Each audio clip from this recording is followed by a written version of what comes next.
Și bine v-am găsit la un nou episod de Brawl Stars. După cum vedeți, s-a încheiat Trophy League.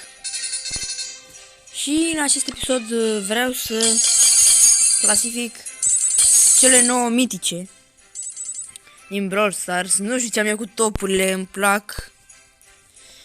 Și da, hai să luăm și free. Și de aici hai să luăm și astea.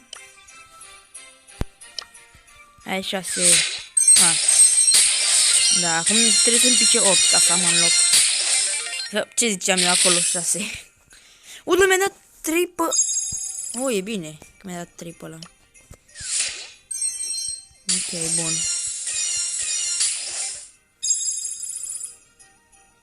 Ok. Hai să fac și upgrade pe Piper. La asta. Și mai pot încă o dată. Nu, îmi trebuie 197. Mamă. Dar la asta am. Pe care n-aveam înainte. Ok, hai să trecem de vorbăraie și să trecem la top. Mai întâi, locul 8. Pe locul 8 este chiar Mr. P. Un brawler care, da, s-a cam stricat și nu mai este cum era odată. Le aminteam când l-am pușat până la rang 20. A fost ușor. Dar după, nu știu, s-am puflat cu el.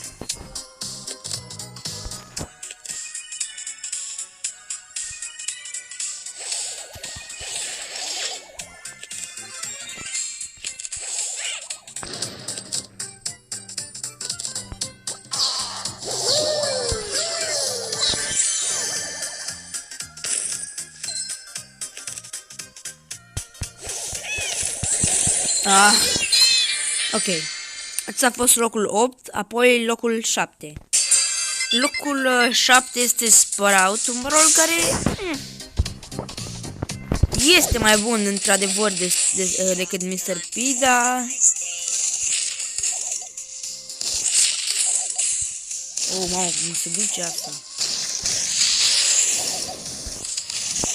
Da, nu cred că este el așa extraordinar de bun, dar nici cea mai proastă mitică nu e.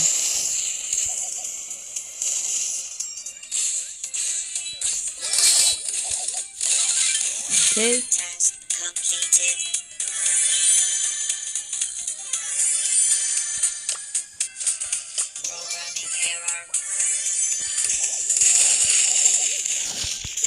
Cu Sprout înainte puteți să faci multe buguri. Sau cred că și acum poți să faci înainte. Precum să muți aia de la Heist, de la Siege. Acum nu cred că mai pot. Dar să faci și alte lucruri. Asta să vedea aici teleportul. Nu m-a păcălit pe mine. Mă rog, mi-a dat ceva damage, dar însă... Nu. Aici puteam să-mi dau gadget-ul, dar... Nu mi-am dat bine.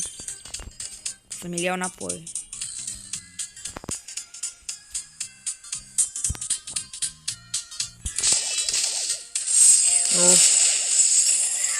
Bă, dar de ce mi l-am pus acolo? Că eu nu mi l-am dus acolo. Nici nu înțeleg că eu nu mi l-am dus acolo, mi l-am dus aici în față. Ok, vom veni cu locul 6. Locul 6, după părerea mea, este Byron. Nu mai mult așa de 3v3. Ok. Așa aici a fost destul de bun. Da, destul de puțin de noi. Mă rog, nu că Poco ar da mai mult, că... Raportul pe care l-am eu, îl desface mai greu cutiile.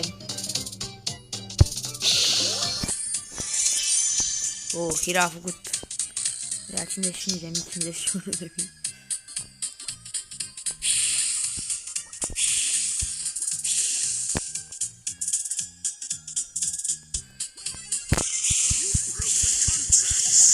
A, nu credem că o să-l omoare, dacă nu mă lua gemurile, el era mort.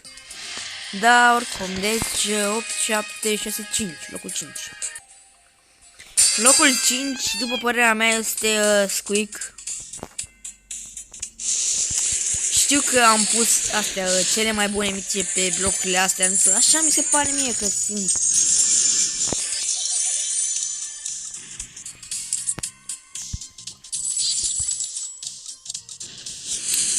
Nu gen cele mai bune, așa, cele mai noi.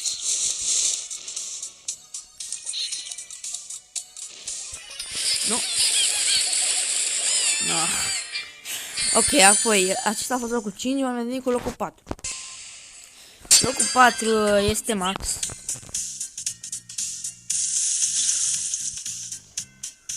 Un brawler pe care îl jucam mult înainte, dar acum nu știu, parcă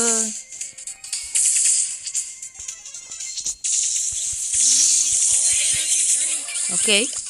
Și gadgetul o ajută foarte mult.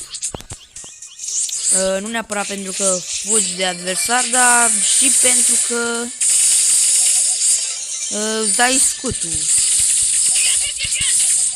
Oh. Poate l-am făcut pe Edgar.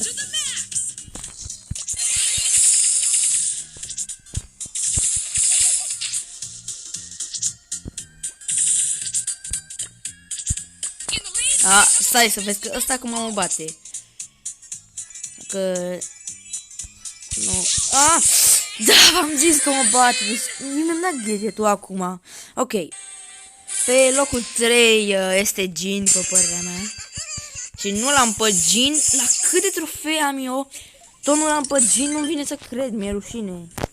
Am toate miticile în afară de el. Deci, pe bune, chiar nu vine să cred.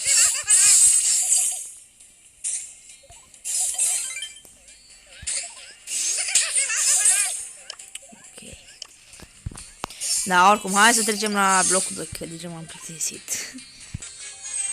Locul 2 este Tara, sigur. Și locul 1, da, îmi voi juca și cu el.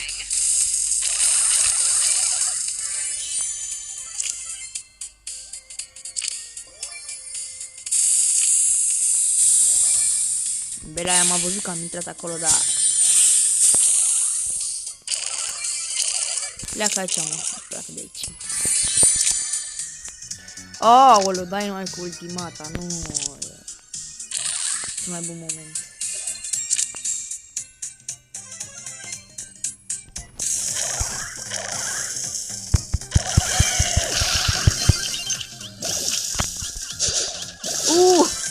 Mamă, cum a făcut-o astea. Deci, da, Tara este foarte bună. Însă locul 1, zic că el este unul dintre cele mai buni brawleri. Tara din top 10, de care putea fi. Eu nu vreau să fac un top al celor mai buni brawleri de la... M-a omorât tu sau... Ok, vor duce la locul 1. Locul 1 este minunatul Mortis.